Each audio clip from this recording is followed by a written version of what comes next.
శ్రీమాత్రే నమః. రాఖీ పండుగ. ఎవరికి రాఖీ కడతారు? ఎందుకు కడతారు? తెలుసుకుందామా?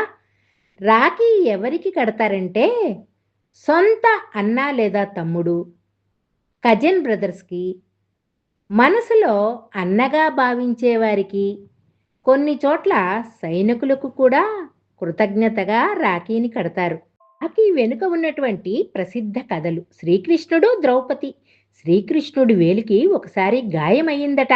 ద్రౌపది వెంటనే తన చీరలోని ఒక ముక్కను తుంచి కట్టుకట్టింది. ఆమె ప్రేమకు ప్రతీకగా శ్రీకృష్ణుడు ఎల్లప్పుడూ ఆమెను రక్షిస్తానని మాట ఇచ్చారు. రెండవది యముడు, యమున. యమున తన సోదరుడు యముడికి రక్షాసూత్రం కట్టించింది. అప్పటి నుండి ఈ బంధాన్ని గుర్తు చేసుకునే సాంప్రదాయం ఏర్పడిందని కూడా ఒక నమ్మకం. ఇంద్రుడు, ఇంద్రాణి. ఇంద్రుడు యుద్ధానికి వెళ్లే ముందు ఇంద్రాణితో రక్షాసూత్రం కట్టించుకొని వెళుతాడని పురాణాల్లో ఉంది. అది ధైర్యము, విజయము, రక్షణకు ప్రతీకగా భావిస్తారు.